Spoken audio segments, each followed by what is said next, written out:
Hello, welcome. My name is Eric Thompson from Global Ascension Productions. I'm excited to have you here in this training seminar entitled Growing Your Influence Within the Knowledge Economy. Now, within this component of Module 1, we are going to focus on Clients by Design.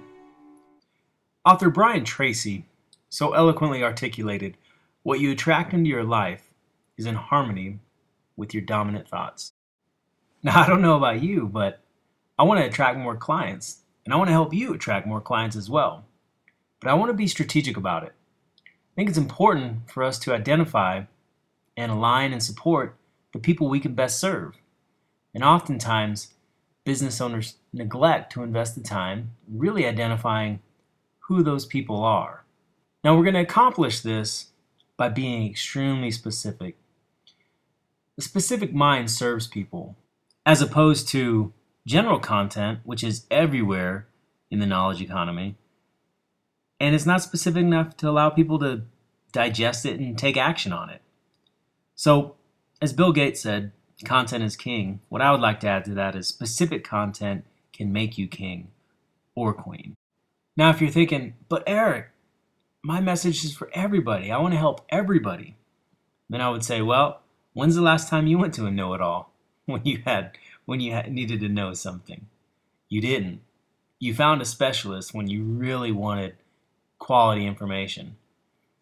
And don't worry, because if we do this right, believe me, you're going to have clients banging on your door, and ultimately you're going to be able to serve many more people. But most importantly, you're going to be able to spend much more time doing the things you love in your business rather than tracking down clients. You know, this statistic blows me away. 90% of small businesses fail within the first 5 years. And it's really sad because they're great at what they do, but they're terrible at marketing it. They actually load the process and they fail to serve the people they're meant to best serve. But I'm telling you, it doesn't have to be hard. It doesn't have to be complicated. People are hurting and they need what you're offering. So the best part about this approach is it allows us to get out of our own way and serve those people we can help the most. So I think this goes without saying, but if you're a service professional not operating from a place of trust and credibility, well, you can apply these principles and practices all you want, and they're not going to do you any good. At the end of the day, your intellectual property has to deliver value to people. Now, we'll delve into this graphic much deeper in a future module. But for now, I felt like it was important to share that with you. But if your heart's in the game for the right reason, and you are committed to adding value to people's lives, well, we need to identify who those people are. So how do we go about attracting the clients that you will best serve? Well, we need to be able to visualize them first, so we're best prepared to recognize them when our paths cross. And yes, we're going to learn to avoid business vampires as well. Alright, so let's take a look at this graphic here. Obviously that's a scary looking dude, dressed up, looking like he's a bad guy. But the truth is, business vampires aren't bad people whatsoever. They're just not a great fit for us. So this is more about recognizing our own weaknesses or opportunities or challenges we have in our own life that are going to really create roadblocks in our ability to serve certain clients. So a big part of this is just flipping the mirror on ourselves and recognizing that there are people out there that maybe we could help, and but they don't bring the best out of us. They don't, it's work.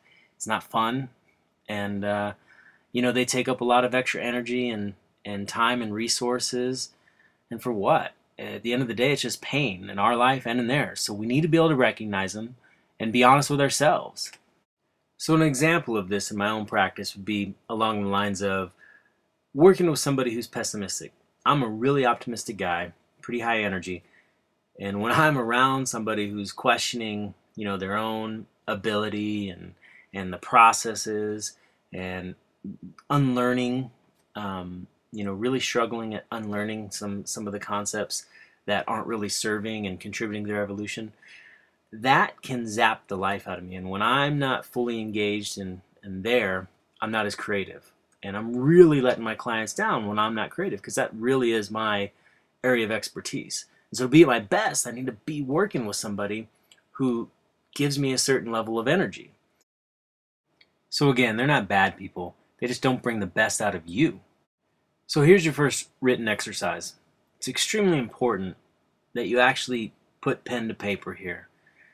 There's actually triggers in your brain that allow you to tap into a creative part of your brain and really find solutions when you take the time to write things out.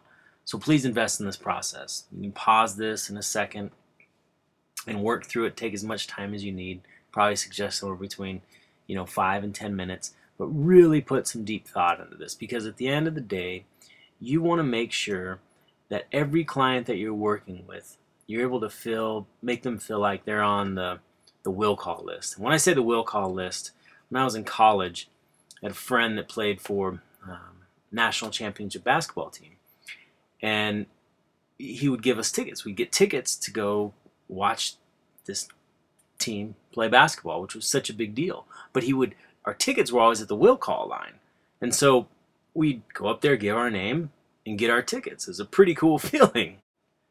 Now, obviously, it was super cool that the tickets were free, but that didn't really matter. My wife and I were both collegiate athletes, so we had free admission to all the sporting events anyways. But walking up to the will call booth like a baller, just dropping your name, and then seeing the envelope come out saying, "Here you go, enjoy the game," that's an incredible feeling. And so I want you to create that exact same type of feeling for your clients. That's what this is all about. Make them feel special. It's about connection. You want to make them feel connected to you and your business. And that takes effort. That takes authenticity. That takes vulnerability. And you want to be working with people that educe that from you. And if business vampires, or people out there that are not a good fit, you're not going to make that connection. And they want to be a part of something. They want to feel connection. If you can't give that to them, allow somebody else to do it. So in the best interest of all your clients, definitely commit to this process. Think long and hard about what type of clients suck the energy out of you, what characteristics, behaviors are your biggest turnoffs. I mean, think not only in your business, but in relationships. Just what type of people do you try to avoid if possible? Whether it's in your family, we all have that, Eeyore that we try to avoid. But what is it about Eeyore that's a turnoff? Some people love working with Eeyores. I'm not one of them. So go ahead and pause this as you work through written exercise number 1. All right, it's time for the fun to begin. This should be something that gets you really, really excited. Now, my goal is that when we're done and you've really identified what type of clients bring the best out of you, that every time you see one of these clients, that an amazing song like this pops into your head, that you see them from miles away, there's just an incredible energy and light about them that you instantly connect with. And you know what? They're going to see that same thing in you because you've taken the time to identify what you value. And so it really, these people, these super clients are the people that will transform your business. And you know what? These are the people you're going to have the most impact on their life. So really excited. This is such a fun process, and I'm excited to work through this with you. So again, this is all about being specific, really identifying what qualities in people and clients that just get you really, really excited. Like for me, I love creative people. I can sit down and talk with a creative person all day long. I also love people who are really present. Like every time I'm there, they're engaged, they listen, they ask thoughtful, meaningful questions. All those things are really, really important to me. And so think about those things in your own life. What are your biggest turn-ons? What just gets you fired up to engage in? Think about who you're a super client for. Like for instance, my yoga teacher. She's incredible. She's great with my kids. when we take our kids into yoga. She's great one-on-one. My wife absolutely loves her. When I sit and think about why are we so connected, it's because she's taken the time to invest in what's most important to me, my family. And through that connection, I love going to her studio and practicing yoga. It's beyond just the yoga practice, it's the connection I feel.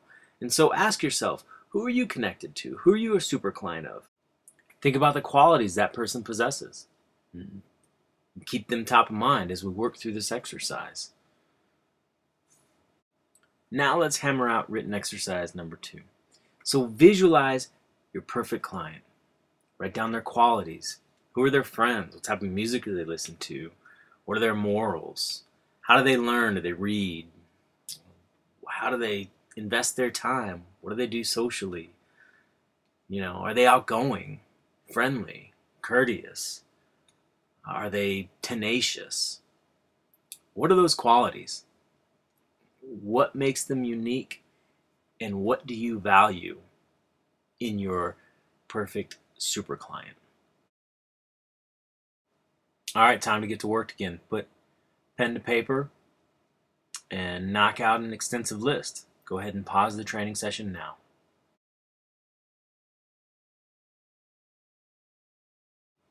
All right, you got your list, all those characteristics of your super client, qualities, maybe abilities, whatever the case is, things that you value. So you got an extensive list. So I use this exercise in a lot of different presentations that I do or consulting exercises, whether I'm with a group of educators who are interested in developing deeper connections with their parents, or if I'm working with a corporation interested in attracting really top-notch talent, or even when I'm working with children and teaching them how to be a really good friend. You can use this in your own personal life, your own relationships, if you want to attract a really quality partner. The deal here is the universe is pretty, when you understand how it works, you know how to use it to your advantage. So let's keep this simple. Look at your list and be that list. If you live all those qualities, you possess all those qualities, you develop all those qualities that you want in a super client, they're going to be attracted to you. It's pretty simple. Now, doing the work to possess all those qualities, that may not be simple. However, the strategy behind it is solid, it's proven, battle tested. This is how you're going to transform your business, is possessing all those qualities that you feel like bring the best out of you when working with a client. If you embody all those qualities, the natural law of attraction, they are going to find you. Now, I'm sure you've already done this in your head and looked at your current list, client list, and try to put people into, hey, is this a super client of mine? Is this a vampire I want to boot and dump? Or is, where are the clients at? So we'll get there. We're going to work through that. Right now, I want you to dig a little bit deeper into understanding yourself and what qualities you really need from your client to do the very best work. So for instance, I have to work with people who have a strong sense of empathy for others. I just think that's such a powerful quality. If I'm working with somebody who's not empathetic, I'm not going to be at my best, and I'm ultimately going to let them down and let myself down as well, because I'm in this game to help other people attain a higher level of success or find their significance. And so empathy is just something I will not compromise on. So what are those qualities? What qualities for yourself that you have to have in a relationship? If you're working with a super client and you want them to bring the very best out of you, what are those clients? This is a great time to be selfish, be extremely honest. Don't worry about filtering anything. Just, if it comes to you, write it down. So written exercise number 3, let's take a few moments and identify those qualities, those qualities that you must have in a super client that brings the best out of you. So take a few moments and start written exercise number 3 now. Pause the video. So now we've got really specific idea of what our super client looks like. And that's the key here, is being extremely specific, because we want to have this type of connection and relationship with our super client, as these two beautiful little creatures have on this graphic. We want that same connection. And the only way we're going to do it is by identifying who we are best designed to serve. The people that are going to bring the best out of us, and in turn, we're going to bring the best out of them. So this is a cute graphic, but this is what we're striving for, this type of connection with our client. Okay, here's the why. Here's how this is going to translate to your business. Now, the Italian economist Vilfredo Pareto, not only does he have the coolest name ever, but he came up with a pretty cool principle, the Pareto principle. And it really talks about the idea that 80% of your profits come from 20% of your customers, or 80% of your complaints come from 20% of your customers or clients. 80% of your profits come from 20% of the time you spend. 80% of your sales come from 20% of your products, so on and so forth. So this concept with the idea that these super clients are really the backbone to your business. These are the people who are going to keep coming back for repeat business. They're going to help you build your list, your client list through referrals. They're going to come to you with new ideas and new revenue streams, potential partnerships. So many incredible opportunities are going to come from these super clients because of the connection you have and how well you contribute to their evolution of their business or their personal development or whatever service you're offering. So this is something that I just believe more and more. The more I accept it, the more that it transforms my business. So super clients, we want to attract, and we want to avoid and dump the business vampires. We want to move on to the last written exercise in Module 1. This should be pretty easy at this point, since you've put in so much work to identify qualities and connections with your clients. So we're going to take your current client list and section them out. Who qualifies as a super client? Who's a vampire? And then there's everyone else. So just work through this list the best you can, whether you have a really large client list or maybe you're just starting out. Whatever the case is, do the very best to segment the relationships you have, whether in business or if you need to, look in your own personal life, and just find them a home, either in the super client vampires or everyone else. So go ahead and pause the video and do that now. Okay, so here's where the magic happens. We have our list right in front of us, and here's going to be some pretty difficult action steps for some of us to take, but I'm challenging you. If you commit to this process, your business is going to grow exponentially. So whether you have one super client, 10, none of that matters right now. What we want to do is, first of all, we need to dump the vampires. The people we've recognized that do not bring the best out of us, you need to let them go and find some other service professional who can better serve them. That's just the right thing to do. That's for you and for them. I know that's a huge step, and dumping business seems counterintuitive, but here's why you need to do it.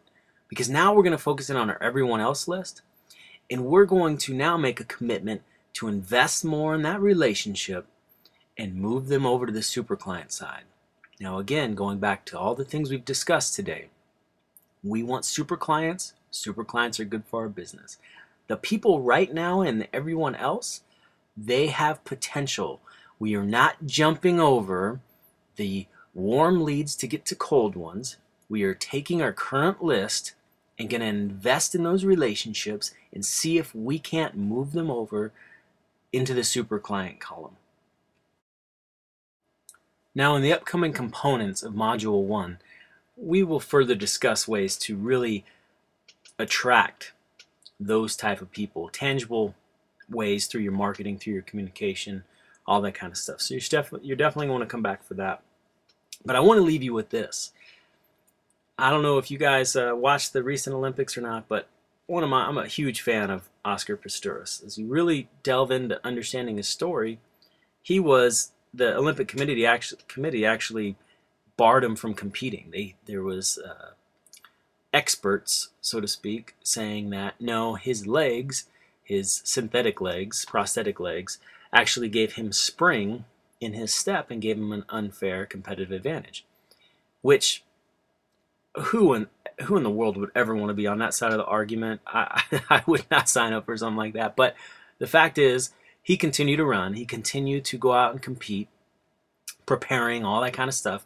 The decision was later overturned when another scientist came in and said, listen, there's spring in your tendons and muscles, and they're capable of much greater things than these steel, so to speak. So my point is, Oscar was out there running for him. He wasn't out there running for anybody else. He set his sights on being the very best he could be and continued to prepare as he was going to compete on the Olympic stage, even when he was told he was not going to be able to.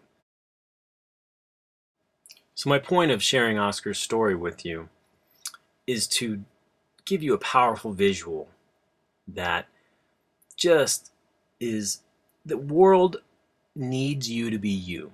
They don't need you to make everybody happy. Once you start focusing on that, you're not going to make anybody happy, including yourself. So fully share your expression, fully share your virtues, demonstrate your value and your views unapologetically.